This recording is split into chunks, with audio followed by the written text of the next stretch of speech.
दोस्तों जी न्यूज पर एक बार फिर से आरोप लगा है कि देखिए मेरे से 3 लाख रुपए मांग रहे हैं। अगर 3 लाख रुपए अगर नहीं देंगे तो हम आपके ऊपर फेक खबरें या झूठा नैरेटिव बनाने की कोशिश करेंगे। इसका वीडियो आप मेरे टाइमलाइन पे जाकर देख सकते हैं, जो कि ट्विटर पे के नाम पर 1000-2000 लेते रहे हैं और जब 3 लाख इन्होंने डिमांड किया तो हमने मना कर दिया। इसके बाद ये धमकी दिया कि हम नेगेटिव खबर चला करके आपको बदनाम करेंगे। लेकिन मुझे बात आज करनी है टाटा की। देखो टाटा को लेकर के एक बात कही जा रही है काफी अरसे से कि देखो टाटा की अब घर वापसी हो चुकी है। तमाम सारे क्रिएटर्स ने क्या क्या बोला ये देख लीजिए। सब अच्छा खासा चल रहा था, तभी सरकार ने एविएशन इंडस्ट्री को नेशनलाइज कर दिया। जो भी होगा सरकार के हिसाब से होगा, नहीं तो नहीं। सरकार सक्सेसफुली इस एयरलाइन को बेच देती है to Tata for 18,000 crore rupees. इस डिसीजन को बड़े सेलिब्रेशन के तौर पर देखा जाता है क्योंकि एयरलाइंस एक बार फिर से अपने ओरिजिनल ओनर के हाथ में चली गई है, टाटास के। एक बात बिल्कुल साफ है, साउंड इफेक्ट लगाइए, वीएफएक्स लगाइए, एसएफएक्स लगाइए, ट्रांजिशन लगाइए, लास्ट में मोटिवेशनल टाइप बैकग्राउंड म्यूजिक लगा करके लोगों को कुछ भी दिखा दो और कुछ भी सोचने पर मजबूर कर दो। जैसे टाटा एयरलाइंस की घर वापसी हुई है, ये एक बात निकल के आती है। क्या ये स्टेटमेंट अपने आप में सही है? मैं कहता हूं कि स्टेटमेंट अपने आप में टोटली एक फेक नैरेटिव को सामने खड़ा करता दिखाई देता है। ये कैसे? देखो एक बात बताई जाती है कि देखो नेहरू की सरकार ने टाटा से जबरदस्ती एयर इंडिया को छीन लिया था, जो कि एक बहुत बड़ी गलती थी। अब उस ऐतिहासिक गलती को सुधारने का वक्त आ चुका है, जो कि मोदी सरकार जी ने सुधार दिया है। यह समझाने की कोशिश की जा रही है। देखो दोस्त, देश के विकास और बड़ी आबादी के हित में अगर सरकार किसी भी संपत्ति का अधिग्रहण करती है तो उसे संपत्ति छीनना नहीं कहते हैं। नहीं, अगर आप फिर भी ये कहते हैं कि नहीं हम तो कहेंगे भैया तो संपत्ति छीनने वाली बात तो है ही है, तो भाई देखो आज पूरे देश में आप देखेंगे एयरपोर्ट बन रहे हैं, फ्लाईओवर बन रहे हैं, हाईवेज बन रहे हैं, रेल लाइन बिछ रही है, उसके जाल बिछते चले जा रहे हैं। उसके लिए जमीन तो ली गई है ना। वो जमीन किसकी है? किसानों की, आम आदमी की है। उन लोगों की जमीन तो गई है। अब आपके लॉजिक के अनुसार तो सरकार टैक्स पेयर का जो पैसा है उसको ले, चैनलाइज करे, डेवलपमेंट में लगाए, और जब डेवलपमेंट हो जाए तो किसानों को उनकी जमीन लौटा दी जाए। घर वापसी उनकी भी तो करानी है। इस तरह से घर वापसी का कंसेप्ट है, फिर ये भी लॉजिक लगाइए। दूसरी बात, आखिर ये लोग क्यों कह रहे हैं कि देखो कोड़ियों के दाम सरकारों ने टाटा को एयरलाइंस बेच दी?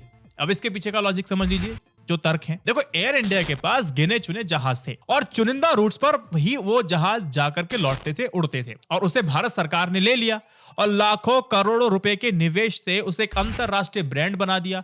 आज पूरी दुनिया में एयर इंडिया के पास सबसे अच्छे रूट्स हैं, उड़ानों की सबसे अच्छी टाइमिंग्स है, हवाई अड्डे पर ग्राउंड सर्विस के लिए प्राथमिकता वाली जगह उसको मिली हुई है। सारा इन्वेस्टमेंट हमारा और आपका जनता का लगा हुआ है, और जब टाटा को देने की बारी आती है तो उसे कौड़ी के मोल सरकार ने अपनी पसंदीदा निजी कंपनी को दे दिया, ऐसे आरोप लगते हैं। देखो इस पर दुखी होने के बजाय देश जश्न मना रहा है। एयर इंडिया की घर वापसी हो गई है। ऐसे तो एक बात और ध्यान रखिएगा, जिस तरह से आजादी के बाद बीमा कंपनियां, बैंक, खदान आदि का जब नेशनलाइजेशन किया गया था ताकि देश के अधिकतम नागरिकों के जीवन को बेहतर बनाया जा सके, उसी तरह से एयर इंडिया का भी अधिग्रहण किया गया ताकि एक राष्ट्रीय विमानन कंपनी बनाई जा सके। अगर वो प्रयोग फेल हो जाता है तो इस पर गर्व की बात है या कि शर्म की बात है? इस पर बात होनी चाहिए, लेकिन यहां तो गर्व की बात चल रही है। ये रिपोर्ट आप देखिए दोस्त, स्क्रीन पे देखिए। इस रिपोर्ट से पता चलता है कि टाटा समूह ने एक प्रोग्रेसिव इलेक्टोरल ट्रस्ट बनाया था जो राजनीतिक दलों को चंदा देता है, और इस ट्रस्ट ने सबसे ज्यादा चंदा पिछले सालों में भाजपा को दिया है।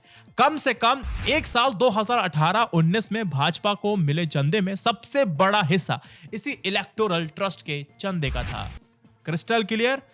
अगली बात, अगर घर वापसी का सिलसिला आपको अभी भी सही लगता है तो फिर घर वापसी सिर्फ टाटा की ही क्यों होनी चाहिए?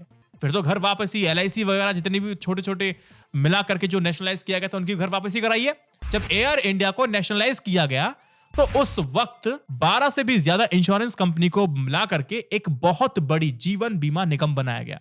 उस समय जो अधिग्रहित बीमा कंपनियों के मालिकों के वारिसों को खोज करके एलआईसी की घर वापसी करा दी जाए। इस हिसाब से तो इसमें क्या गलत है?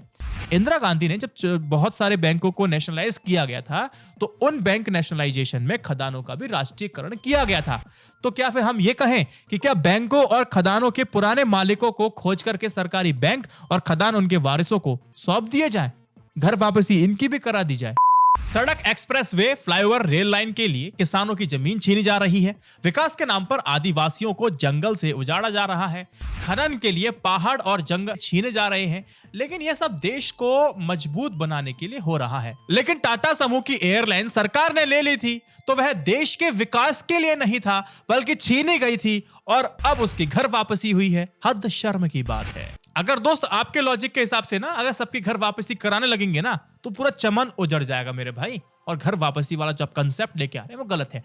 मैं टाटा के विरोध में नहीं हूं, लेकिन जो फेक नैरेटिव फैलाया जा रहा है मैं उसके पक्ष में भी नहीं हूं। तो आपको पता होना चाहिए कि यार ये सब जो चलती है उसमें भंवर आपको नहीं फंसना चाहिए। आप एक तरफ तो प्राइवेटाइजेशन का विरोध करते हैं लेकिन इस इमोशनल में आकर के आप कहते हैं कि टाटा की घर वापसी हो गई तो फिर आपको उनकी भी परवाह होनी चाहिए। जिनका नेशनलाइजेशन किया गया था वो उनकी भी घर वापसी होना चाहिए। फिर उसकी भी तो बीड़ा उठाओ। मतलब आपका अतिरिक्त प्रेम फिर उससे क्यों है, टाटा से? आपका अतिरिक्त प्रेम हमारे किसानों से क्यों नहीं, आदिवासियों से क्यों नहीं? फिर आपका अतिरिक्त प्रेम उन बैंकों से क्यों नहीं, उन खदानों के मालिकों से क्यों नहीं, है ना? फिर इस बार पूछे जाएंगे। तो आपके इस प्रेम का भेदभाव का मतलब क्या? ये भेदभाव आपके दिमाग से उपजा है या फिर इस भेदभाव को क्रिएट किया गया है? ये थोड़ा सोचिए। और मैं कुछ नहीं कह रहा, मैं तो एक बात कहता हूं कि मेड इन इंडिया को आप सपोर्ट कीजिए, क्या समस्या है इसके अंदर? लेकिन फेक नैरेटिव में तो मत रहिए। मेक इन इंडिया और मेक इन इंडिया में जो फेक नैरेटिव है उसको काउंटर तो करना पड़ेगा। इस वीडियो को 3 व्हाट्सएप पर शेयर कीजिएगा। जय Hind, Vande Mataram. Stay updated, stay educated, सत्यमेव जयते।